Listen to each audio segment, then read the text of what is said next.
तेवीस वडखळ जिल्हा परिषद गटाच्या आगामी येणाऱ्या निवडणुकीच्या माध्यमातून भारतीय जनता पार्टीकडून आज आपण या ठिकाणी आपलं म्हणणं मांडण्यासाठी ज्यांच्याकडे आलोय ते आपल्या सर्वांचे लाडके नेते, महाराष्ट्र राज्याचे माजी मंत्री आणि या विधानसभेचे लोकप्रिय आमदार आदरणीय रविशेठ पाटील साहेब, वाशीच्या सागर शिक्षण संस्थेचे अध्यक्ष आदरणीय व्ही पाटील सर, भारतीय जनता पार्टीचे जिल्ह्याचे चिटणीस श्रीकांत पाटील सर, ते वडखळचे माजी सरपंच राजेश मोकल, वडाव विभाग भारतीय जनता पार्टीचे प्रमुख सन्मान्य जितू शेठ म्हात्रे, विविध ग्रामपंचायत सरपंच, माजी सरपंच, सर्व उपसरपंच सदस्य आणि भारतीय जनता पार्टीचे सर्व बूथ प्रमुख, शक्ती केंद्र प्रमुख आणि कार्यकर्ते बंधू आणि भगिनींनो, आपण त्या दिवशी सगळेजण माझ्याकडे आपण एकत्रित मीटिंग घेतली. कार्यकर्त्यांनी साहेब आग्रह धरला की आपलं एकत्र कुठेतरी बसलं पाहिजे आणि म्हणून तो निर्धार मेळावा झाला.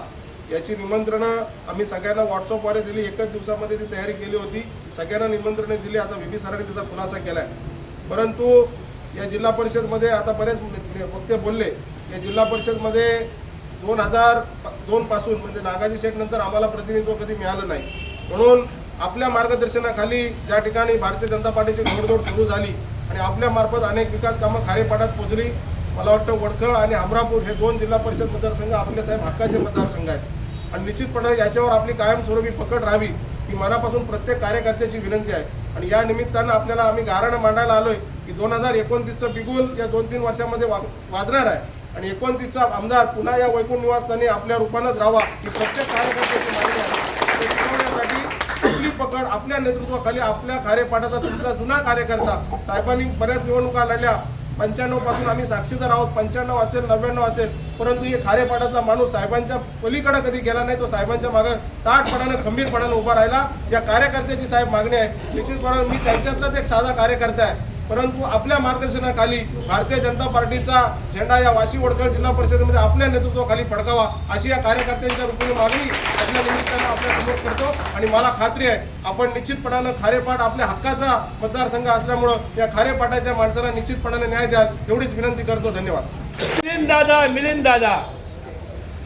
स्थानिक उमेदवारालाच रायगड जिल्हा परिषदेचे तिकीट मिळावे अशी मागणी आमदार रविशेठ पाटील यांच्या निवासस्थानी ग्रामस्थांनी भेट घेऊन करण्यात आली आहे. 23 रायगड जिल्हा परिषद वडखळ गणात वाशी विभाग येथील स्थानिक व भाजपा पदाधिकारी असलेले आणि सर्वांच्या सुखदुःखात नेहमी पुढे येऊन मदत करणारे मिलिंद पाटील यांनाच यावेळी जिल्हा परिषदेचे तिकीट मिळावे अशी मागणी खारेपाटातून जोर धरत आहे. मिलिंद पाटील यांना उमेदवारी मिळावी यासाठी असंख्य ग्रामस्थ यांनी गुरुवारी सायंकाळी वडखळचे माजी सरपंच राजेश मोकल यांच्या पुढाकाराने भाजपाचे आमदार रविशेठ पाटील यांच्या निवासस्थानी भेट घेऊन मिलिंद पाटील यांनाच उमेदवारी मिळावी यासाठी हात जोडून आग्रहविनंती करत मागणी करण्यात आली आहे.